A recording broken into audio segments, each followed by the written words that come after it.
The judge's gavel echoed like thunder as the words cut him down. But what this single dad did next shook an entire city and made headlines no one expected. You can't adopt her. You're poor.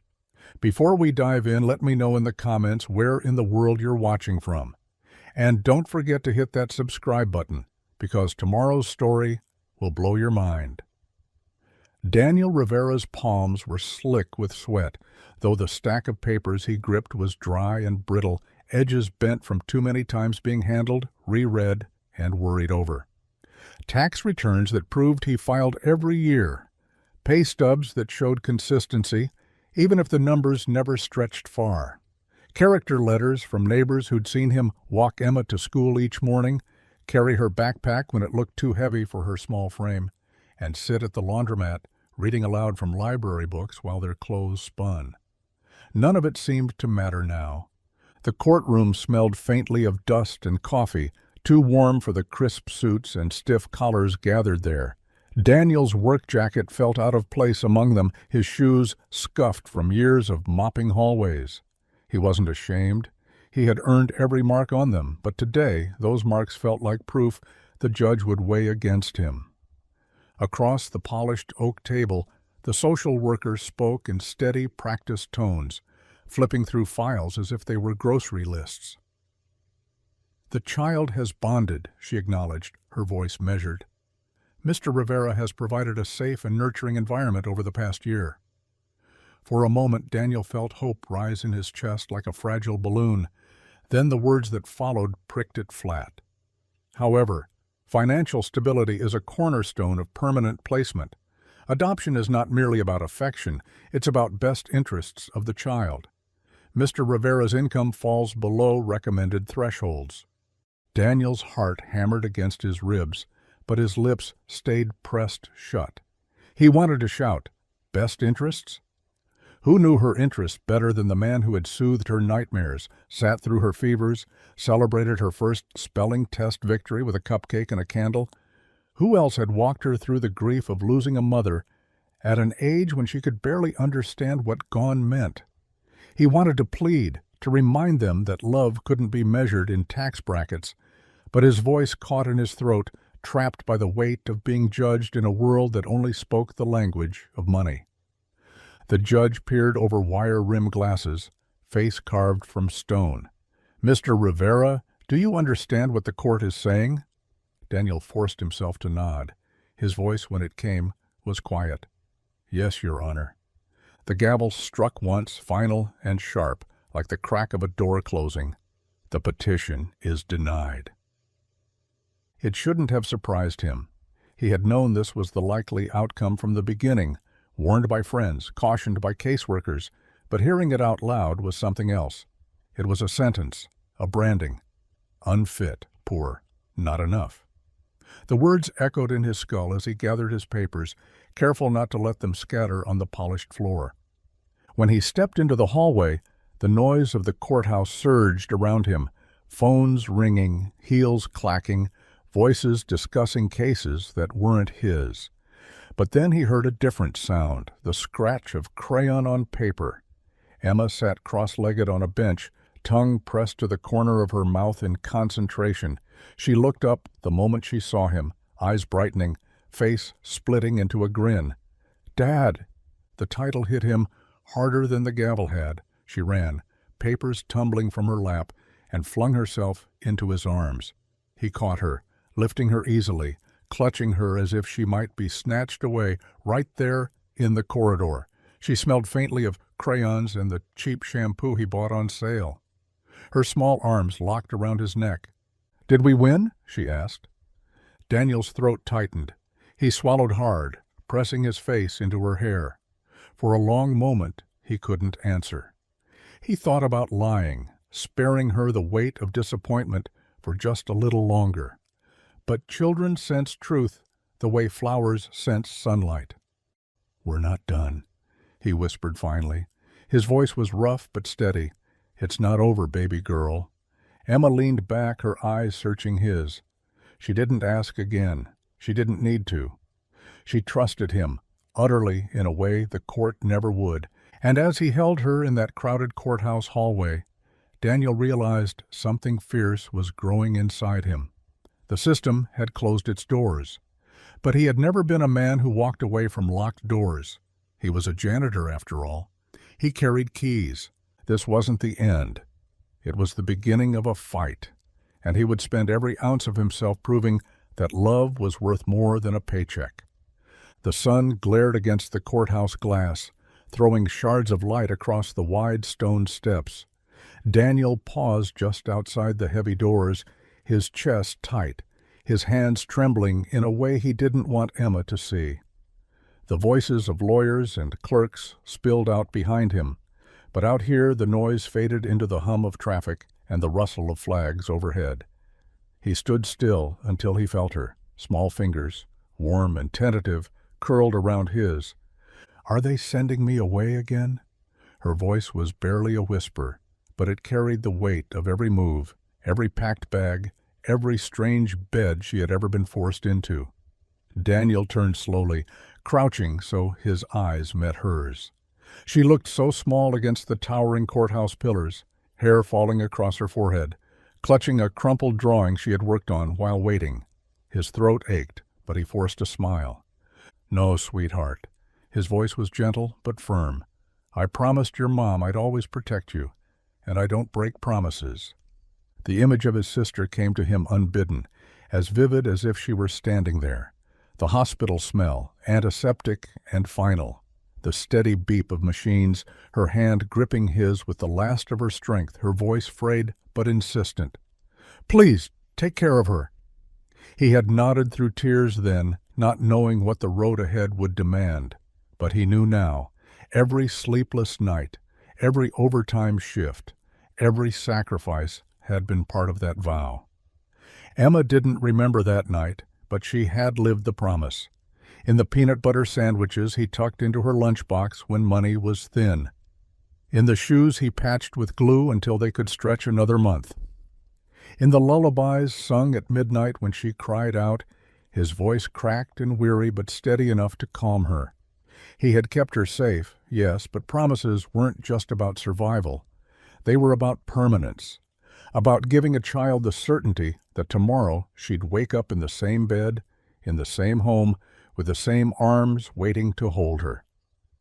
Daniel pressed a kiss to her forehead, breathing her in, letting her warmth steady him.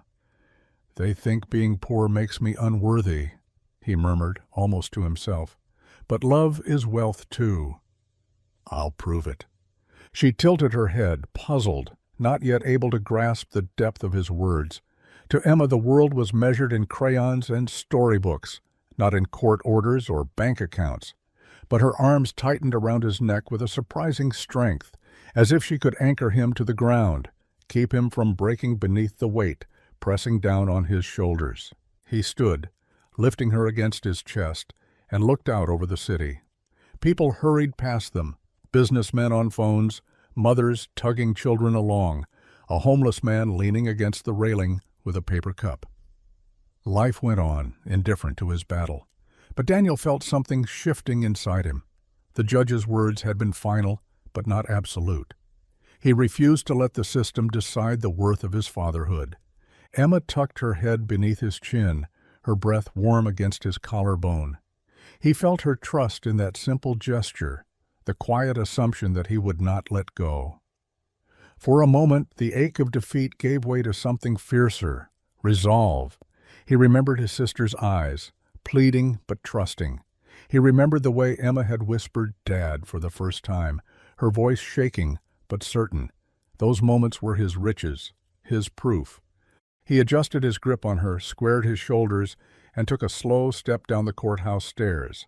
The fight ahead would be brutal. Laws, money, critics who would call him reckless. But none of that mattered. He had made a promise, and he would keep it. Emma's arms squeezed tighter, her voice muffled but clear. "I love you, Dad." The words struck deeper than any gavel, steadier than any verdict. Daniel closed his eyes, breathed deeply, and whispered back, "I love you more." And in that fragile, unshakable moment, a poor man with nothing to give but love felt wealthier than anyone who had ever told him he wasn't enough. The rejection spread faster than he expected. In a town where people measured worth by the shine of a car and the size of a paycheck, word traveled like wildfire. The next morning, Daniel walked into the diner where he often grabbed a coffee before his shift. Heads turned just slightly, then turned back again, as though looking at him too long might invite his misfortune into their lives. He slid into his usual booth, ordered black coffee, and stared at the chipped surface of the table. Behind him, whispers carried through the air like smoke. "Sad case," someone muttered. "Means well, but kids need stability." Another voice, sharper, amused, cut in. "What's he raising her on? Mop water?" A few people chuckled, soft enough to feel safe, loud enough for him to hear. Daniel didn't turn, didn't bite back. He took a sip of his coffee and let the bitterness burn down his throat, but his jaw tightened, his shoulders squared, the muscles in his neck coiled tight. He had been mocked before, laughed at for being a janitor, but this was different. They weren't mocking him. They were mocking the life he was building with Emma. He finished the coffee, left a crumpled dollar on the table, and walked out without a word. Emma noticed the change in him. She noticed everything. At school, it grew worse. Children have a way of carrying their parents' whispers into the playground, unfiltered and cruel. Emma was coloring at her desk when another girl, a foster parent's daughter, leaned in and hissed, "You're not even his real daughter." The words landed like stones. Emma's small fists clenched around her crayon until the wax broke in her hand. She wanted to shout, to scream that he was more of a father than anyone else she had ever known, but the words tangled in her throat. Instead, she sat silently, her knuckles white, her eyes burning. That afternoon, she climbed into his arms the moment he picked her up, burying her face in his jacket. He didn't press her with questions. He just carried her home, his silence heavier than any explanation. That night, after dinner, after homework, after she had brushed her teeth with her little pink toothbrush, he tucked her in. The light from the hallway spilled across her face, soft and sleepy. He sat at the edge of the bed, smoothed her hair back from her forehead, and whispered, "Family isn't about money or paperwork. It's about showing up. And I'll keep showing up every day." Emma's lips curved into a small, tired smile. "Promise?" "Promise." She curled against her pillow, clutching her worn, stuffed bear. Within minutes, her breathing slowed, her chest rising and falling in the steady rhythm of trust. He sat a while longer, watching her sleep, memorizing the peace on her face. It was a peace he refused to let anyone take from her. When the apartment finally went quiet, Daniel retreated to the kitchen. The single overhead bulb buzzed faintly, casting long shadows across the linoleum floor. He sat at the table, pulled out a battered notebook from the drawer, and opened it to a blank page. His pen hovered for a long moment before he began to write. The words were simple, but they held the weight of everything pressing down on him. Prove them all wrong, publicly. He stared at the sentence, the ink still wet, and felt something settle inside him. He wasn't sure how, not yet. He didn't have money or influence or a platform, but he had his voice, his story, and the quiet, relentless determination that had carried him through every storm of his life. For too long he had let silence be his shield. Now it would become his enemy. If the world doubted him, if they mocked him, then he would stand taller, speak louder, and show them what love looked like when it refused to bow to shame. In the dim kitchen, Daniel closed the notebook and laid his palm over the words like a vow. The fight ahead would be brutal, but he wasn't afraid. He had already made his promise to his sister, to Emma, to himself. And promises, he knew, were not made to be broken. Daniel had always been a man built for silence. His work kept him invisible, mopping floors after the offices emptied, sweeping stairwells when no one cared enough to notice, fixing broken faucets before the executives arrived to complain. He was the kind of man people walked past without remembering his face. That suited him fine. The shadows didn't ask questions. They let him work, let him survive. But now, survival wasn't enough. Now the silence had turned against him, used as proof that he was no one, that his love for Emma meant less because it came without wealth or titles. He sat at the kitchen table, the hum of the refrigerator filling the room, his battered laptop glowing faintly in the dark. The screen had cracks along one corner, the N key stuck if he pressed too hard. But tonight it felt like a weapon, fragile and necessary.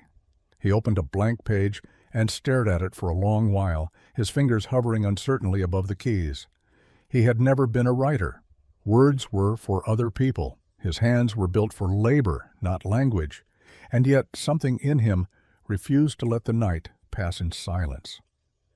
He began slowly, stumbling at first, a sentence about Emma's smile, another about the way she hummed when she colored, lost in her drawings. He wrote about mornings when she clung to his sleeve, afraid he might disappear into the crowd of strangers who had already taken so much from her.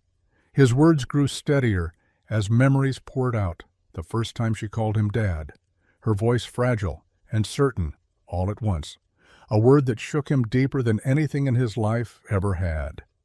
He wrote about the nights she woke from dreams crying for a mother who would never return, and how he held her until her trembling stopped. He wrote about peanut butter sandwiches, patched-up shoes, and bedtime stories whispered in a voice hoarse from exhaustion, but determined never to fail her. And then he wrote about the courtroom, the sterile walls, the judge's glasses glinting under fluorescent lights, the words delivered with cold efficiency. You can't adopt her. You're poor. He wrote about how his heart had splintered in that moment, not because he doubted his love, but because the world dared to measure it against a paycheck. He wrote about how Emma was forced to live as a case file instead of a child, her life defined by forms and numbers rather than the arms that held her when she was afraid. By the time the clock blinked past 3 in the morning, his fingers ached and his back throbbed. He flexed his stiff hands, staring at the paragraphs scattered across the screen. They weren't perfect. They weren't eloquent. But they were true, and for the first time since the gavel had fallen, the weight on his chest loosened, if only slightly. The apartment was still, the kind of quiet that felt almost holy. Outside, the city dozed, unaware of the small act of rebellion unfolding in the corner of a dim kitchen. He leaned back in his chair, rubbing his eyes, and felt something inside him shift. Maybe he couldn't argue like a lawyer or sway officials with money he didn't have. But he could tell a story, and maybe, just maybe, the truth was enough. Soft footsteps padded across the linoleum. He looked up to see Emma, hair tangled from sleep, dragging her blanket behind her like a cape. She rubbed at her eyes, blinking in the light of the screen. "What are you doing?" she asked, her voice drowsy. Daniel turned the laptop slightly, then back again. "Telling the truth," he said quietly. Emma climbed onto his lap, resting her head against his chest, too sleepy to ask more. He held her there, staring at the glowing screen, the cursor blinking at the end of his words like it was waiting for him to finish what he had started.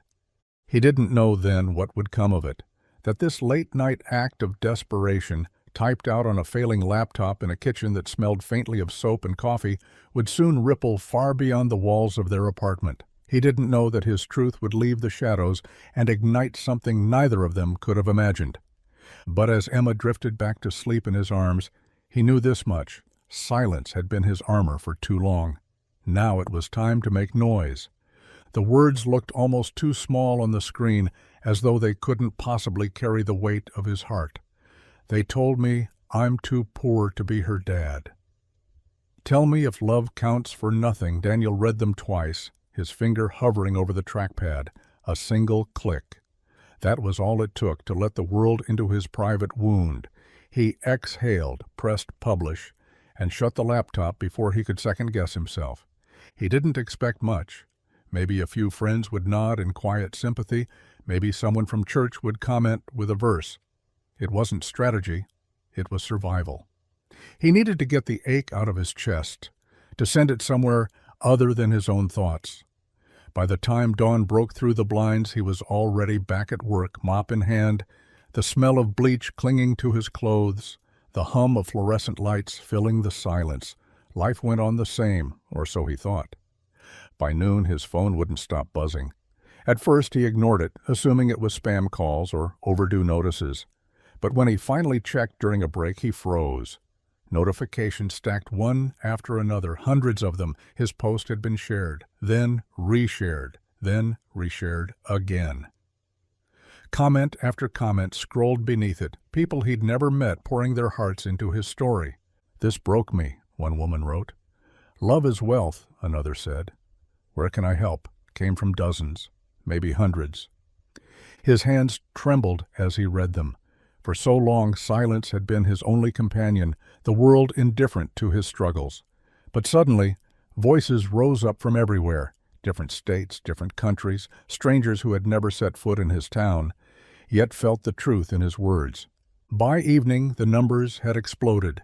Thousands of shares, tens of thousands of comments. His inbox filled with messages from teachers offering free tutoring for Emma, from neighbors promising to cook meals, from strangers asking for an address where they could send clothes or supplies. One woman wrote from across the country saying she had lost her husband young and knew what it meant to raise a child on grit alone. She was sending a package, she said, just so your daughter knows she matters. When the knock came at the door, it wasn't a friend. It was a local news crew, cameras ready, microphones in hand. They had seen the post, followed the shares, and now wanted his face, his voice, his story on air. Daniel stood in the doorway, Emma clutching his leg, her wide eyes darting between the strangers and the equipment. He didn't want the circus. He didn't want to be anyone's tragic headline. He only wanted justice, for his promise to be honored, for Emma to be seen as his daughter, not as a line item in a case file. That night, after the crew left, a cardboard box arrived on the doorstep. Emma tore it open with eager fingers. Inside was a brand-new set of crayons, more colors than she had ever owned at once. A note sat on top, scrawled in warm, looping handwriting. "For Emma, so your world never runs out of color." Emma gasped, holding them like treasure. She chose the blue first, scribbling across a page with a smile Daniel hadn't seen in weeks. He sat back in his chair, watching her, the noise of the day still echoing in his mind. He hadn't asked for this, hadn't planned it, but somehow his quiet truth had touched something deep in people who had never heard his name before. For the first time in a long while, he realized he wasn't shouting into the void. The world was listening, and once the world listens, it cannot unhear. Maria Chen was not a woman easily rattled. Her days were built on numbers, grant proposals, funding reports, charts projecting the rise and fall of need like a market trend. She was practiced at nodding in meetings, at leaning forward with polished concern when donors wanted reassurance that their money was saving lives. She believed in the mission, yes, but even belief could grow tired under the weight of bureaucracy. Too often, the children she fought for became data points, a graph to justify a line item. But that night, scrolling half-distracted on her tablet while the city skyline glittered beyond her glass office, Maria stopped. A sentence stared back at her. "They told me I'm too poor to be her dad." "Tell me if love counts for nothing." She read it once, then again, and by the third time she felt something twist inside her chest. It wasn't just the words. It was the photo attached. A man with tired eyes, his arms wrapped around a little girl whose face was pressed to his shirt. He wasn't posing for pity. He wasn't asking for charity. He was daring the world to measure love honestly. Maria set the tablet down, her reflection staring back at her from the polished surface of her desk. She thought about the last board meeting where someone had tossed off the phrase, "Foster children are statistically less likely to succeed." She had nodded at the time, already planning how to counter the narrative, how to pull better data to inspire action. But numbers felt suddenly hollow compared to one man's plea written from a kitchen table. She leaned back in her chair, the leather creaking softly. Outside her window, the city roared on, traffic crawling, horns blaring, lives unfolding in 1,000 directions. Somewhere in that sprawl was a janitor named Daniel Rivera, and a little girl who had become his world. Maria reached for her phone and dialed her assistant. The call connected quickly. "Find him," she said, her voice low, deliberate, quietly, before the cameras turned this into a circus. There was a pause on the other end. "Find him? The man from the Post?" "Yes." Maria rubbed at her temple, already hearing the objections her board would raise. They would say she was overstepping, that it was risky to involve the foundation in a case with this much media heat. But she had built the foundation on risks, on believing that real change only came when someone was willing to step into the fire.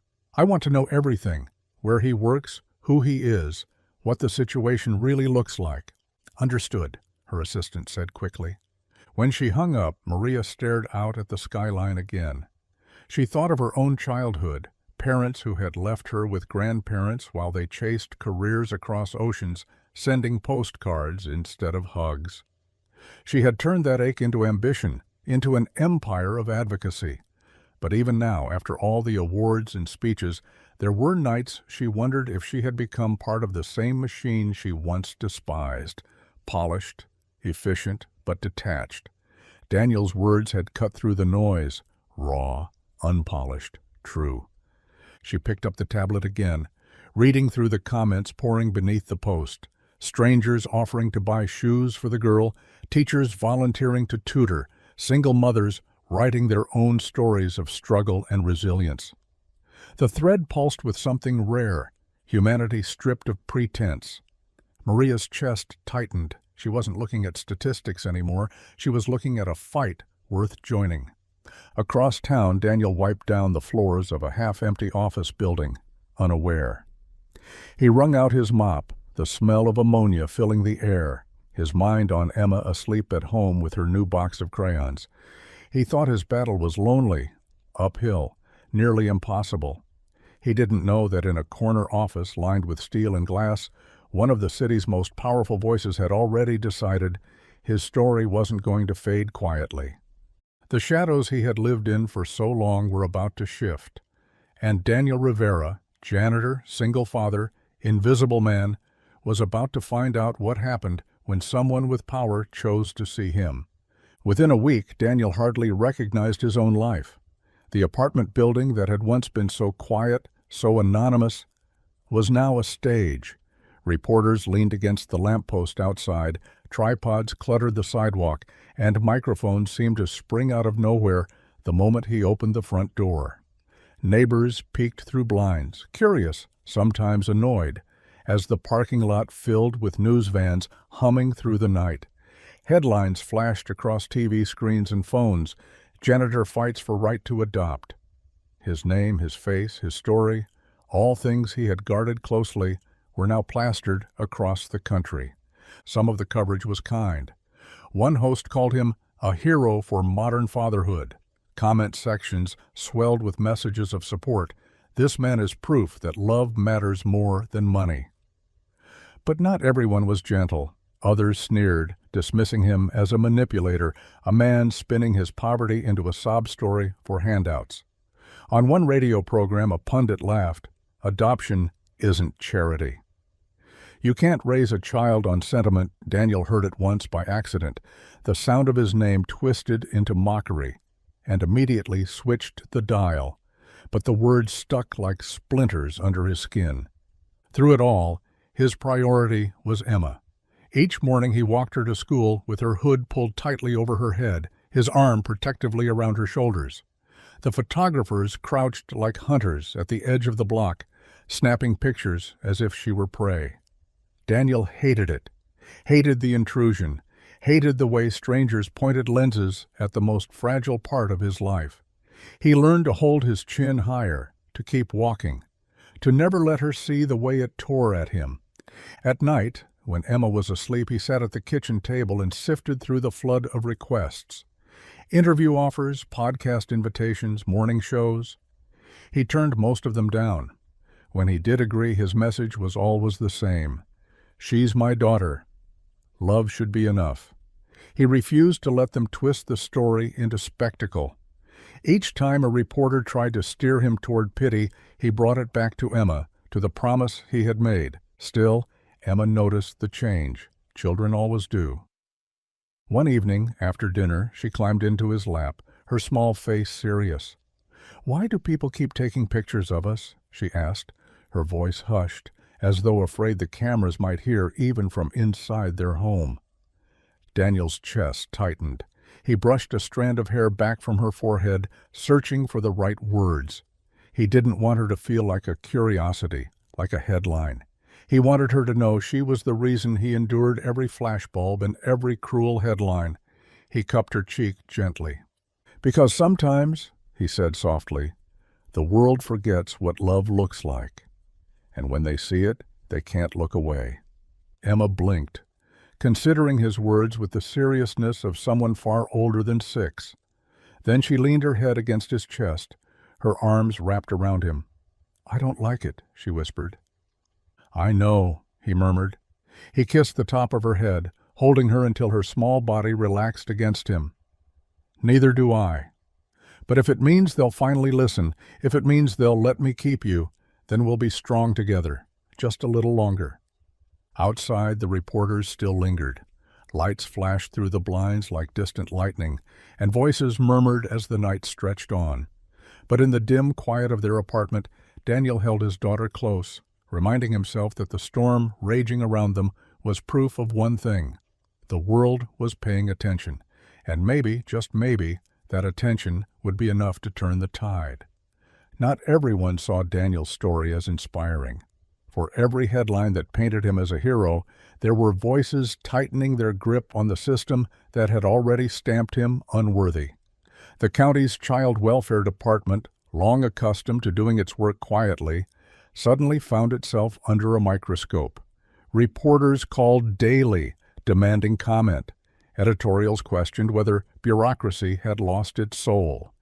And rather than bend under the weight of public opinion, the department stiffened. "We have guidelines," one official snapped during a press conference, the cameras catching the sharp edge in her voice. "Adoption isn't charity. Children need stability." Her words ricocheted across screens, replayed in loops, quoted in headlines as if they carried the final authority on the matter. To the public, it sounded cold, but behind closed doors, it was worse. In meetings no cameras could enter, frustration spilled out. Some staff muttered that Daniel's defiance was making them look incompetent, that his story, half truth, half sentiment in their view, was setting dangerous precedent. "If we let one janitor break the rules," a lawyer argued, "we'll have a flood of cases demanding exceptions. The system will unravel." Legal teams began sketching outlines of their case, focusing on numbers, on income thresholds, on the fine print of statutes that had been written with tidy efficiency but little humanity. One afternoon, a local reporter published leaked documents showing Daniel's income fell short of the county's benchmark. The implication was obvious. He wasn't just poor, he was irresponsible. The article used words like unfit and unstable. It didn't mention the nights Daniel stayed awake to soothe Emma's fever, or the patched sneakers that carried her to school, or the notebooks filled with her drawings stacked neatly on the kitchen counter. It measured his worth in dollars and declared him lacking. Neighbors dropped the paper on his doorstep with wary glances. At work, co-workers avoided the subject, mumbling greetings before disappearing down hallways. The whispers returned, sharper this time, like stones rattling in a tin can. But Daniel didn't flinch. He couldn't afford to. At home, Emma sat at the kitchen table coloring with the crayons a stranger had mailed weeks earlier. Her tongue poked from the corner of her mouth in concentration as she filled the page with bright skies and stick figures holding hands. Daniel watched her, his chest tightening, not with fear but with resolve. He had faced harder battles than this. He had survived the grief of burying his sister, the long nights of overtime that left his body aching, the endless grind of working jobs where no one remembered his name. Bureaucracy was a wall, yes, but he had climbed higher. He looked at Emma, small and steady, the center of his fight, and thought, "They're not taking her. Not now, not ever." That night, while Emma slept with her sketchbook tucked under her pillow, Daniel sat alone in the dim light of the kitchen. He read the article again, the words designed to cut, to shame, to break him down. Instead, he tore it in half, then in half again, until it was nothing but confetti on the table. His hands were calloused, his body tired, but his spirit refused to bend. The county wanted to make him an example of what the system rejected. But Daniel knew a different truth. Sometimes rules weren't protection, sometimes they were cages. And love, the kind that stayed, the kind that showed up every single day, didn't fit neatly into guidelines. The fight was only beginning. The walls were closing in. But Daniel was ready. The studio lights were hotter than Daniel expected, their glare bouncing off the polished desk and making the small room feel tighter than it was. He shifted uncomfortably in the chair, one hand resting on Emma's shoulder as she perched on his lap. Cameras whirred. A producer counted down with her fingers. And then, suddenly, the red light blinked on, and the host's practiced smile filled the space. "Tonight," the woman began, her voice smooth for the millions watching at home, "we bring you the story of Daniel Rivera, the janitor whose fight to adopt his niece has sparked a nationwide conversation. With him tonight is 6-year-old Emma." Daniel felt Emma lean against him, her small frame pressing closer. She clutched her sketchbook to her chest like armor. He wanted to shield her from all of this, the lights, the cameras, the attention.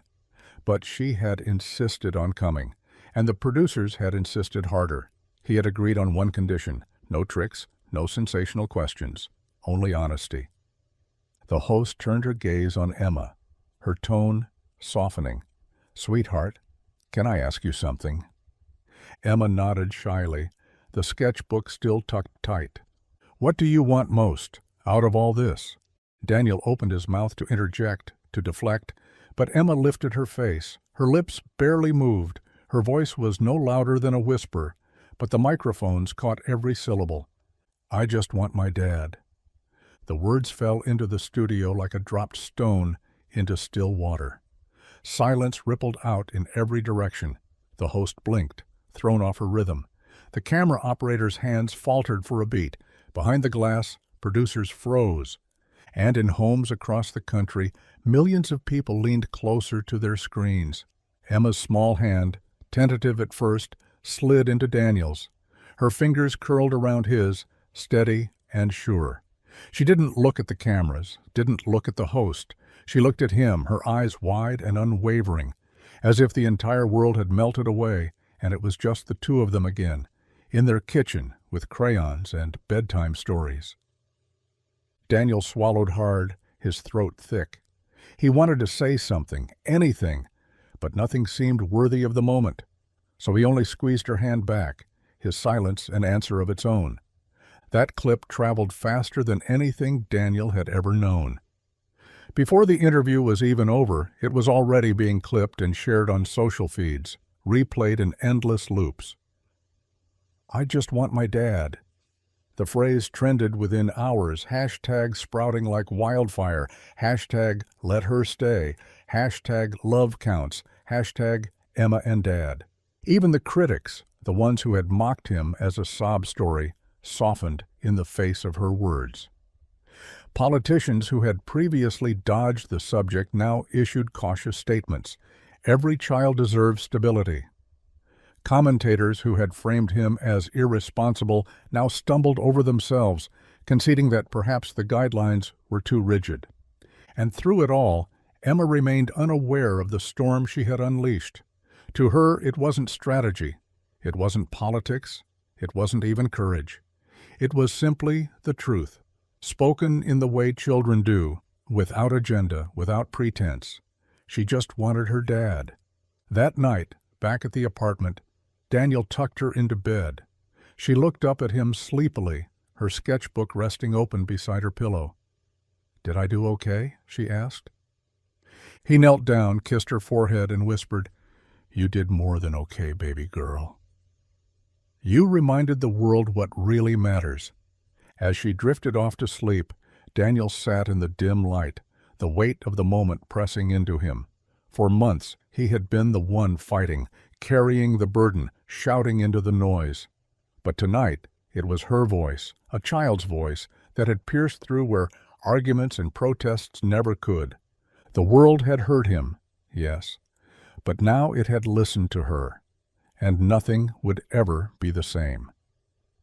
The first rally started with only a handful of people, neighbors holding handwritten signs, a few students from the local college who had read about Daniel online.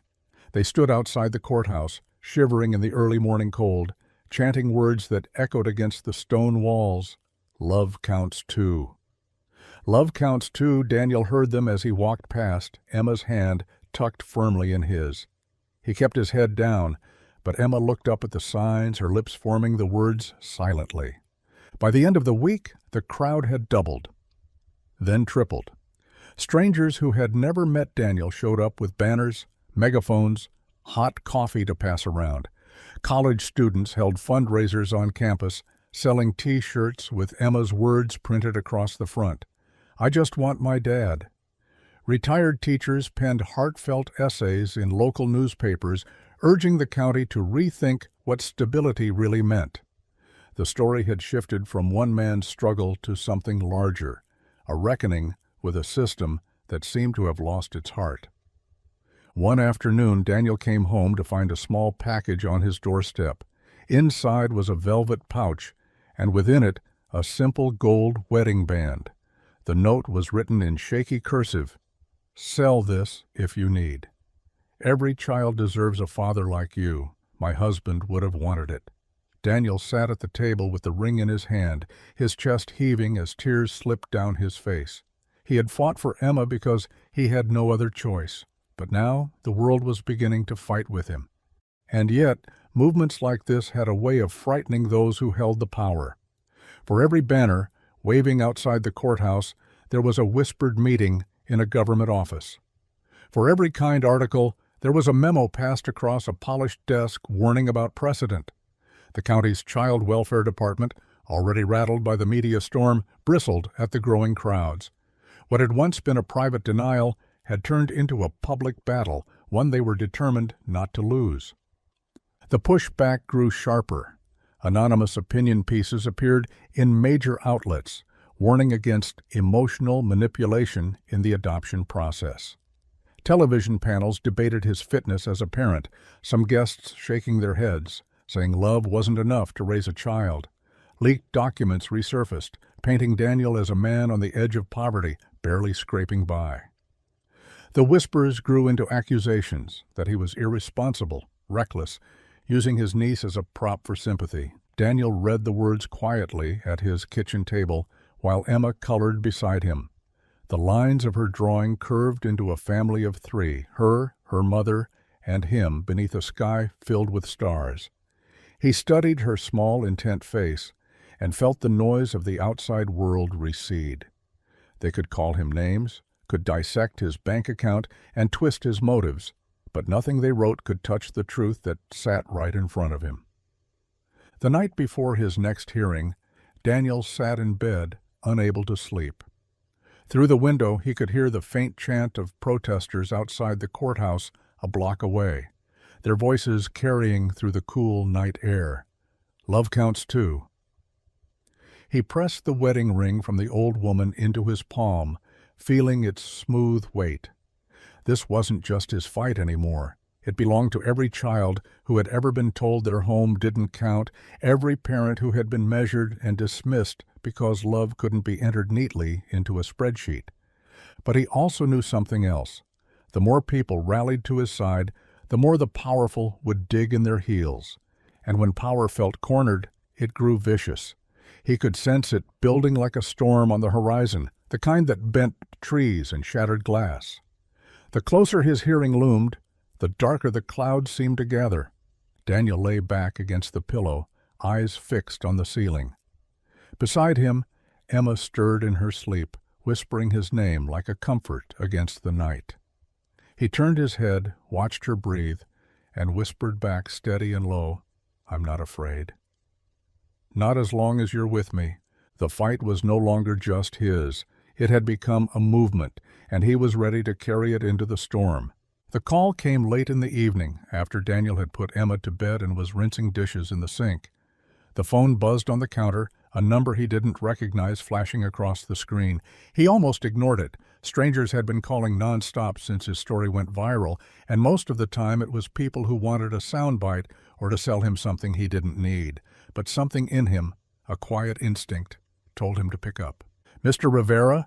The voice on the other end was quick, confident, with the faintest edge of impatience. "My name is Sofia Delgado. I'm an attorney. I read your story." Daniel braced himself. "Ma'am, I can't—" "You shouldn't be fighting this alone," she cut in, her tone leaving no room for argument. "I've been in courtrooms where people like you lose because they don't know how to fight back against a system designed to keep them small. I'm not letting that happen this time." He swallowed, glancing toward Emma's closed bedroom door. "I can't afford—" "You can't afford not to fight," Sofia snapped gently, as though she'd heard the excuse 100 times. Then her voice softened, a thread of conviction weaving through every word. "And I'm doing this pro bono. No bills, no hidden fees. My payment is seeing justice done." Daniel stood frozen in the kitchen, dish towel in hand, the weight of her words sinking in. He had been carrying this battle on his back, alone, every step dragging heavier than the last. To imagine someone standing beside him, someone who actually knew the terrain of courtrooms and legal codes, felt almost impossible. The next day they met at a small cafe near the courthouse. Sofia was younger than Daniel expected, not much older than 30, with sharp eyes that seemed to catch every detail in the room. She slid a legal pad onto the table, already filled with notes and highlighted statutes. "The county says poverty disqualifies you," she began, her voice crisp, professional. "But I've pulled cases where judges approved adoptions in situations far leaner than yours. They're hoping you don't know your rights. That ends now." Daniel stared at her, his calloused hands wrapped around his coffee mug. "Why me? Why this case?" She didn't hesitate. "Because you're the kind of person the law was supposed to protect, not crush. And if they win, it won't just be you and Emma who lose. It'll be every family like yours who gets told love isn't enough." For the first time in weeks, Daniel felt his chest lighten. He wasn't walking into a lion's den barehanded anymore. He had someone who carried a sword sharpened with knowledge. Within days, Sofia had dug into the county's casework, pointing out contradictions in reports, exposing gaps where social workers had ignored Emma's improvement under Daniel's care. She circled passages in law books where precedent had ruled against financial thresholds being the sole reason to deny adoption. She built arguments with the same fierceness that Daniel had seen in the rallies outside the courthouse, but with a precision that turned emotion into strategy. At night, when he tucked Emma in, she asked, "Who was that lady you were talking to today?" Daniel smiled faintly. "Someone who believes in us." Emma grinned sleepily. "Like a superhero?" "Something like that," he said, brushing her hair back. When the next meeting with the county arrived, Daniel walked through the courthouse doors, not as a janitor trailing mop water, not as a man begging for scraps of mercy, but as a father with an advocate at his side. Sofia moved with purpose beside him, folders tucked under her arm, her presence a shield against the cold glares of officials who had once dismissed him. And for the first time, Daniel felt it too, the shift. He wasn't just defending himself anymore, he was fighting back. And he wasn't fighting alone. The courthouse had never felt so crowded. The steps outside were clogged with reporters clutching microphones, camera flashes popping like fireworks. Supporters held handmade signs, their voices rising in chants that carried down the block, "Love counts too." In between them stood skeptics, some shaking their heads, some muttering that the law was the law for a reason. By the time Daniel stepped through the heavy wooden doors with Sofia at his side, the air felt charged, like the seconds before a storm breaks. Inside, the tension was worse. Every seat in the gallery was filled. Reporters scribbled in notebooks, lenses aimed and ready. On one side of the aisle sat county officials, their folders stacked with spreadsheets and case files. On the other side sat strangers who had traveled hours just to show their support, faces expectant, some already emotional before the hearing even began. Daniel adjusted the cuffs of his only clean shirt, his hands trembling. But when Emma slipped her tiny hand into his, the world steadied for a moment. The county's attorney stood first, her voice crisp and clinical. She rattled off numbers like ammunition: Daniel's annual income, the minimum thresholds, the cost of raising a child. "Your Honor, while we acknowledge the bond between Mr. Rivera and the child," she said, pausing for emphasis, "adoption is about stability. Sentiment cannot pay for health care. Sentiment cannot guarantee education. Love, unfortunately, is not a financial plan." The words stung, but Daniel kept his gaze steady on the judge. Beside him, Sophia rose. Her presence was sharp and commanding, her tone a blend of fire and steel. "Your Honor, the county presents numbers, yes, but what they fail to acknowledge is the undeniable evidence of this child's growth under Mr. Rivera's care. Her grades have improved, her attendance is consistent, she is safe, she is thriving, and above all, she is loved." She turned to the gallery, gesturing toward Emma, who sat clutching her sketchbook in her lap. "This little girl has found stability, not in a bank account, but in a home. A home where her nightmares are soothed, where her lunches are packed, where her laughter fills the walls. That is stability. That is permanence." The judge's eyes flicked toward Emma briefly, before settling back on Sophia. The silence in the room thickened. Then it was Daniel's turn. His knees felt weak as he stood, his palms damp. But when he raised his hand to be sworn in, he felt something anchor him, the memory of his sister's last words, the weight of Emma's trust. He sat at the witness table, voice quivering only at the start before settling into a quiet, steady rhythm. "I may not be rich in dollars," he said, his eyes locking on the judge, "but I'm rich in love. And if you measure parenthood by sacrifice, then I'm wealthier than most." He spoke of the nights he worked double shifts just to keep the lights on, of patching Emma's shoes instead of buying his own, of standing in line at food banks when his pride screamed against it, and of how none of that compared to the joy of watching her draw at the kitchen table, or hearing her laugh when he told the same silly bedtime story for the 100th time. Across the gallery, Emma opened her sketchbook and held it up shyly. The paper trembled in her hands, but the drawing was clear. 3 figures standing under a sky full of stars, her, Daniel, and her mother, smiling together. The courtroom hushed, eyes shifting from the child to the judge. The gavel remained still, but something in the judge's expression softened.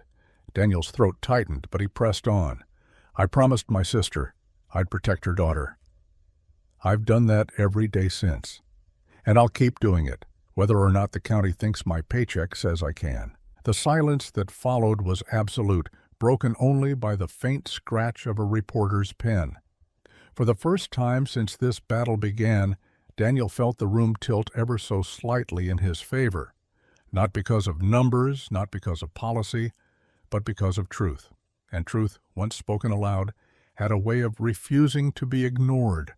Sophia had been holding the folder close to her chest all morning, waiting for the right moment.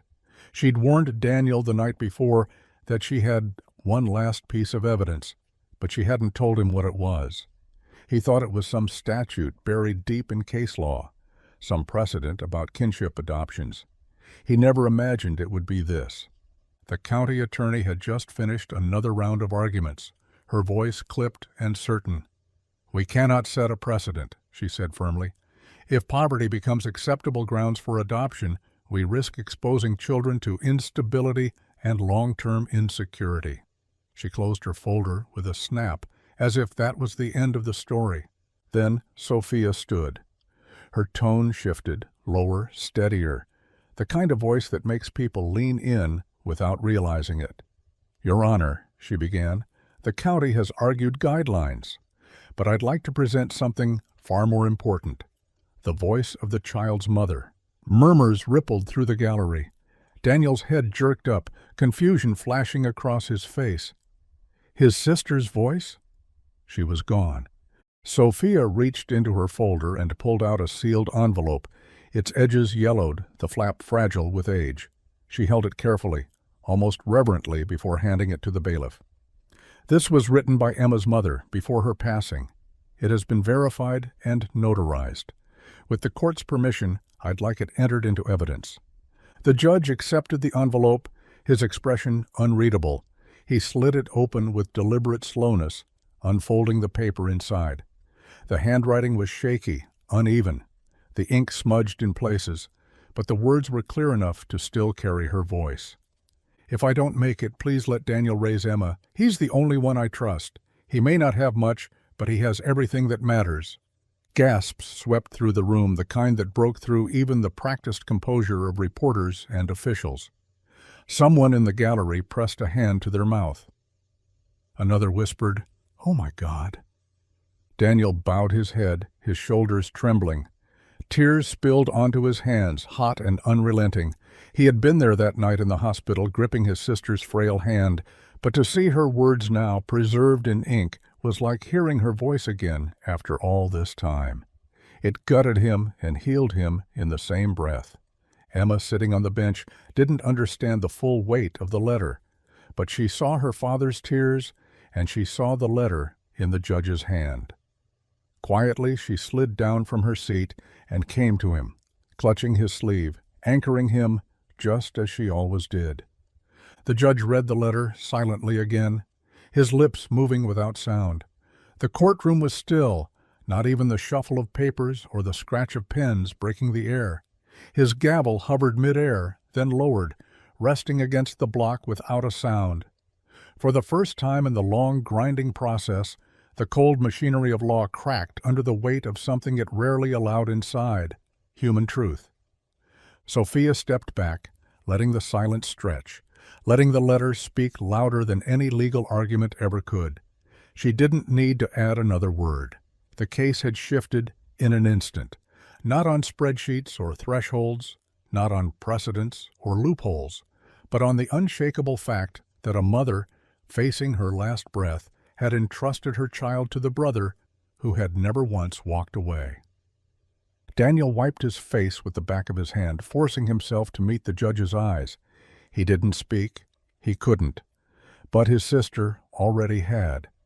And in that moment, her voice filled the courtroom more powerfully than any gavel ever could. The waiting was the hardest part.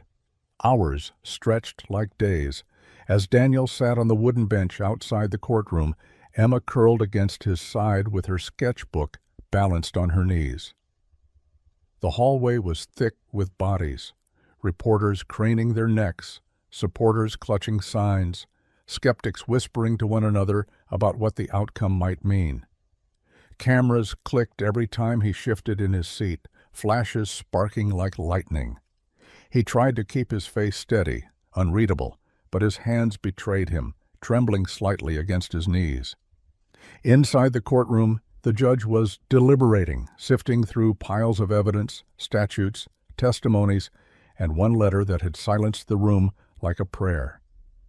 The envelope with his sister's shaky handwriting was still burned into Daniel's mind.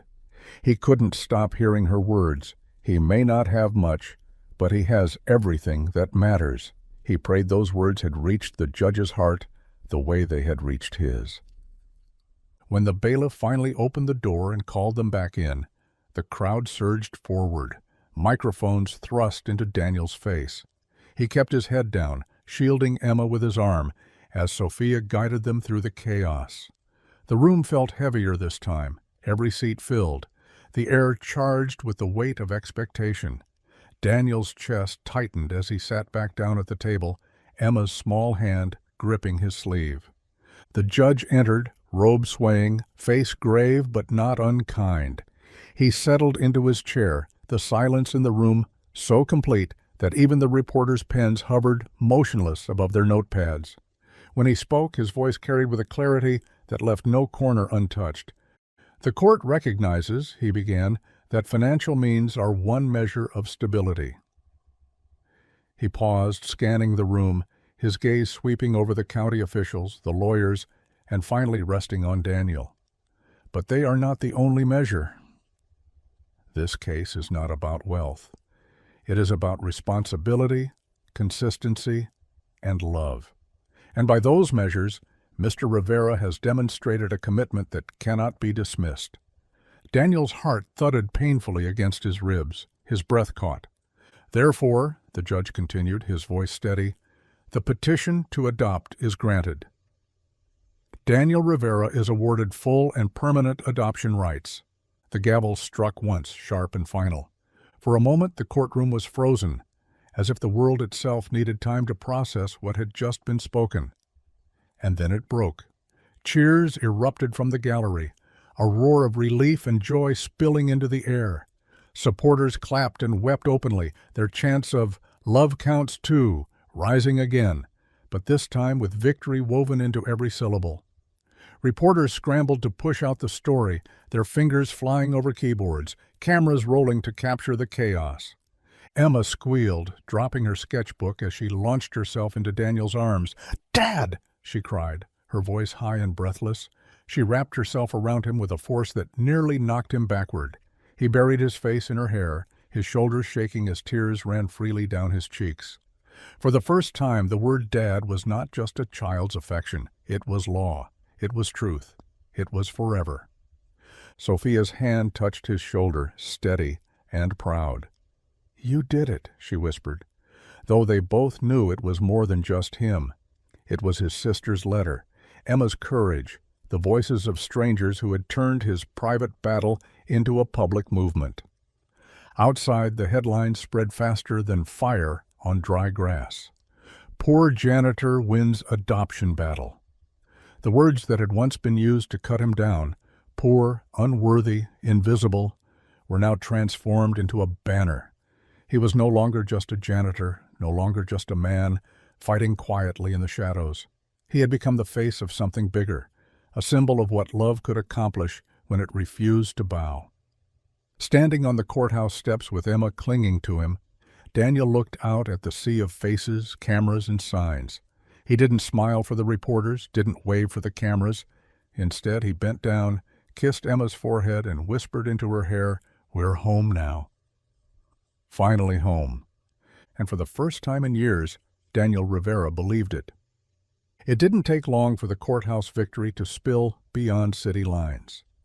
By the next morning, Daniel's name was everywhere. National outlets picked up the story, splashing his picture across front pages and websites. Janitor wins adoption battle after court rules, love counts too. Clips from the hearing replayed on cable news, anchors leaning forward as if rediscovering their own humanity while discussing what love meant in a courtroom. Morning shows called his phone non-stop, producers leaving urgent voicemails promising car rides, hotel rooms, makeup chairs, and airtime. Sophia advised him to choose carefully to protect Emma from the glare, but still the invitations multiplied. Daniel had spent his life being overlooked. The man in the background sweeping floors no one wanted to admit had ever been dirty.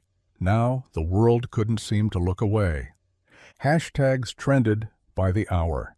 Hashtag love counts, hashtag let him be dad, hashtag Emma and dad. Strangers tweeted pictures of their own families, stories of fathers who had worked 3 jobs to keep the lights on, of mothers who had built homes out of nothing but grit and devotion. They tagged him in thousands of posts, not because he asked for it, but because he had reminded them of something too easily forgotten, that love is not earned in paychecks or pedigrees. The letters began to arrive next. First a trickle, then piles spilling out of the mailbox every afternoon. Handwritten notes in careful cursive from retirees, drawings in crayon from children Emma's age, typed emails from single parents across the country, thanking him for showing that their love mattered too. One envelope bore foreign stamps, the handwriting unfamiliar but urgent. "I am watching from across the ocean. Please tell Emma that she is loved by people she will never meet." Daniel read them late at night after Emma had gone to bed, his hands trembling as he unfolded page after page. He had been invisible for so long, dismissed as the janitor in the corner. Now, for reasons he could hardly comprehend, he had become the face of something bigger. It wasn't about him anymore. It was about the families who wrote to say, "You gave me hope." Emma, too young to grasp the full scope, found joy in the sudden novelty. She giggled when cameras clicked outside their apartment, hiding behind his legs and peeking out with wide eyes. She posed dramatically with her sketchbook one afternoon, declaring, "I'm an artist now," which made him laugh until his ribs hurt. Reporters tried to coax answers from her, but Daniel always stepped in, his voice gentle but firm. "She's 6. She doesn't owe anyone her words." Whenever microphones turned toward him, he made sure to redirect the spotlight. "This isn't about fame," he said over and over. "It's about kids like Emma. Children who need love more than they need labels. That's the truth we're fighting for." His words struck a nerve in a world obsessed with status, where people were measured by the gloss of their resumes or the shine of their cars. Viewers sat in living rooms, nodding quietly to themselves, realizing how far they'd drifted from valuing what mattered most. Teachers shared clips with their students. Churches played segments during services. Even corporations. Those same companies that had once ignored workers like Daniel tweeted slogans about how love counted. Daniel never let himself get swept away in it. He still showed up at the diner for his coffee, though people now approached him with tears in their eyes instead of whispers. He still clocked into work, mop in hand, though coworkers patted his shoulder with pride instead of avoiding his gaze. The only difference was the way people looked at him now, not as a shadow, but as proof. At night, as Emma drifted to sleep beside her open sketchbook, Daniel sat quietly and thought about the strange weight of it all. He hadn't wanted attention. He hadn't wanted to be anyone's headline. All he had wanted was to keep his promise. But sometimes, keeping a promise meant lighting a fire you never expected, one that spread across the world and burned through the walls built to keep people small. And in the glow of that fire, Daniel realized he was no longer invisible. The press conference was supposed to be routine. Cameras lined the steps of the Civic Center, reporters jostling for space, their microphones pointed like arrows. Daniel stood off to the side with Emma's hand in his, still uncomfortable in the borrowed suit Sophia had insisted he wear. He never got used to the way people looked at him now, like he was more than he was, like he was an idea instead of a man. He wanted to go home, to eat dinner at their small table, to watch Emma sketch until she fell asleep with a crayon still clutched in her hand. But the fight had grown bigger than his comfort. He knew that now.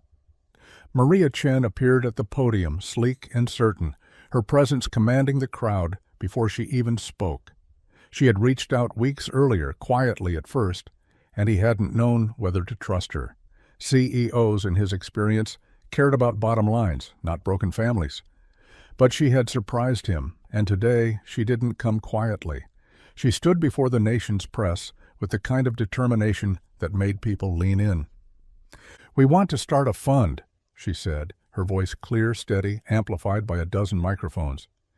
"In Emma's name, to help families like hers, families who are denied the right to stay together simply because of poverty."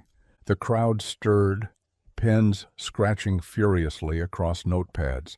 Daniel felt the weight of every eye swing toward him, and his instinct was to shrink, to fade into the background the way he always had. But Emma squeezed his hand, anchoring him. He stepped forward reluctantly. "I'm not looking for handouts, Mo," he said, his voice quieter than Maria's, but carrying nonetheless. "I just wanted to be her dad. That's all." Maria turned to him, her gaze unwavering. "Not charity," she said firmly. "Change." The words hung in the air like a spark waiting for fuel. And in that moment, Daniel realized what she was offering wasn't pity, it was partnership.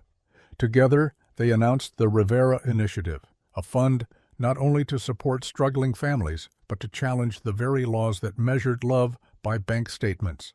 The reaction was immediate. Headlines lit up again. not just about his personal story, but about a movement. Legislators who had stayed quiet suddenly found themselves pressed for answers. Advocacy groups latched onto the initiative, using it as proof that the system could change if enough people pushed hard enough. For the first time in years, bills were introduced to reconsider adoption guidelines to ensure that poverty alone could not strip children of the families who wanted them. Daniel found himself testifying in front of committees, his rough hands folded on polished desks as he spoke into microphones that carried his words to lawmakers. He told them about Emma's laugh, about the way she had bloomed when stability finally took root. He told them about the nights spent worrying whether love was enough and how close the system had come to tearing them apart. "I'm not asking you to ignore stability," he said. "I'm asking you to redefine it, because stability isn't found in income brackets.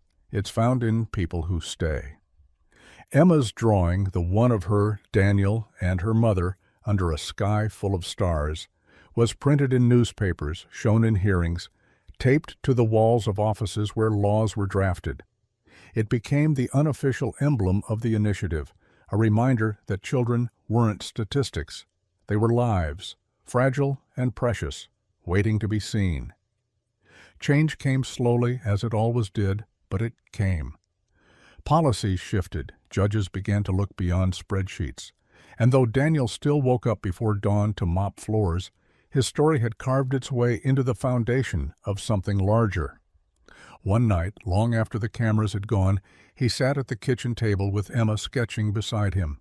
She looked up, crayon smudges on her fingers, and asked, "Does this mean no one else will have to fight like you did?" Daniel's throat tightened. He brushed her hair back and kissed the top of her head. "That's the hope, sweetheart," he whispered. "That's the hope." And for the first time, he believed it. The certificate wasn't large, just a rectangle of paper in a simple frame Daniel had picked up at the thrift store for $3. But to him, it might as well have been carved in marble.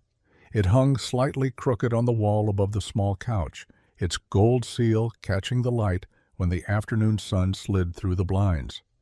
Daniel had caught himself staring at it more than once, his chest tightening with a mix of relief and disbelief. After everything, the hearings, the cameras, the whispers, there it was, proof. Emma sat cross-legged on the floor beneath it, her sketchbook open across her knees. She tapped her crayon against the page, thoughtful. "Does this mean I'm really yours now?" she asked, her voice soft but steady, like she'd been holding the question in her pocket for months and finally dared to let it out. Daniel leaned forward, resting his elbows on his knees. He studied her small face, her earnest eyes, the way her hair had fallen loose from its braid. He reached for her, pulling her into his arms. "You've always been mine," he said, his voice thick with emotion. "That piece of paper doesn't make you my daughter. You made me your dad the day you called me one." Emma smiled against his chest, her arms wrapped tight around his neck. When she sat back down, she reached for the yellow crayon, then the blue, then a deep red she'd rarely touched before. She began to draw quickly, her strokes more confident than before. Daniel watched as she filled the page with a new picture of their family, herself, him, and her mother, in the sky above them. But this time the stars were brighter, the colors richer, the figures drawn larger. There was no hesitation in her lines. That evening Daniel ordered pizza from the corner shop, something he rarely did.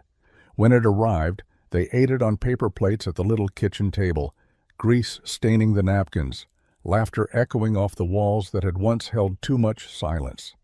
Emma insisted on counting the pepperoni slices on each piece to make sure it was fair, her giggles bubbling when Daniel pretended to steal hers.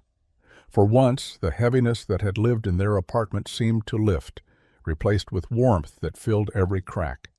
After dinner, Emma climbed onto the couch, sketchbook in hand. She held up her drawing for him to see. "It's us," she explained proudly. "But this time, I made the stars bigger, because we're not small anymore." Daniel felt something deep inside him loosen, like a knot finally untangling. For so long, he had carried the weight of his promise to his sister like a stone on his back. He had wondered if he was strong enough, worthy enough, steady enough to keep it. But tonight, sitting across from Emma with her smile wide and her eyes bright, he knew the answer. He had kept it. Later, when Emma drifted off to sleep with her sketchbook on the nightstand and pizza crusts still cooling in the box, Daniel stood in the quiet of their living room. He looked again at the framed certificate, its seal glinting softly in the lamplight. It was proof, yes, but it wasn't what made him feel whole. It was the sound of Emma's laughter still ringing in his ears, the sight of her sleeping safely in the next room, the knowledge that she was his, not because of a judge's decision, but because love had bound them long before. For the first time in years, Daniel let out a long, steady breath, the kind that carried no fear, no waiting, no unfinished fight. The promise he had made in a hospital room was no longer a weight. It was a life fulfilled. And as he turned out the light, he whispered into the dark, "We're home, baby girl. We're finally home." The headlines didn't last forever. They never do. For a few weeks, Daniel's face had been everywhere, on the morning shows, in magazine spreads, attached to hashtags that people posted alongside pictures of their own families. But then the next story came, as it always does. The cameras packed up, the reporters moved on to new scandals, new heartbreaks, new heroes. The world forgot. Daniel didn't mind. In fact, he welcomed the quiet. He returned to his routines, the ones that had always mattered. He woke up early, brewed weak coffee in the dented pot, and packed Emma's lunch with the same care he always had. Sandwich cut diagonally, apple slices wrapped tight so they wouldn't brown before noon. He walked her to school every morning, her small hand swinging in his, her backpack bouncing with every step. Sometimes people on the sidewalk recognized him, whispering as they passed, "That's the janitor who fought the system. That's the man from the news." Daniel just nodded politely and kept walking. Recognition had never been the goal. What mattered was this. When Emma stood on stage for her first school recital, he was there in the front row clapping until his palms stung. When she dribbled a basketball down the court, her ponytail flying, he was the loudest voice in the bleachers. When she came home in tears over a test she thought she'd failed, he sat with her at the kitchen table until the numbers finally made sense.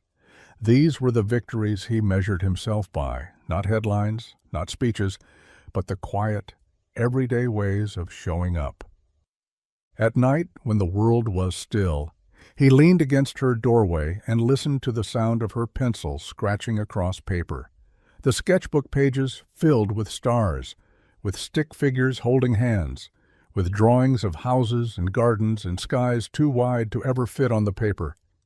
She always left space for her mother in those pictures, sometimes a figure in the background, sometimes a star above their heads, but the center was always the same, her and him, together. Sometimes she'd look up from her drawings and grin, "Dad, come see." Every time his chest tightened at the word. Dad. She said it now without hesitation, without fear that someone might correct her, without the shadow of the system trying to tell her otherwise. It was hers to give, and she gave it freely, loudly, proudly. There were still moments of doubt, of course, nights when bills stacked high and overtime shifts left him bone-tired. Times when he wondered if he was doing enough, being enough. But then Emma would curl into his side during a bedtime story, her breathing steady and safe, and he'd remember that the measure of a father was never in the things he could buy. It was in the love he gave without limit. The world might have moved on, but for Daniel and Emma, the story had no ending. It lived in every morning walk, every packed lunch, every whispered good night. It lived in the promise kept, the family rebuilt, the love that had defied every gavel and guideline. And somewhere in that quiet, as he watched Emma grow braver, louder, more certain of who she was, Daniel understood what he had known deep down all along. Poverty had never been his weakness. Love had always been his greatest wealth. If this story moved you even just a little, Take a moment to share it with someone who needs a reminder that love is stronger than circumstance. Drop a comment to let us know where you're watching from. Hit that subscribe button so you don't miss the next story. And remember, kindness costs nothing, but it can change everything.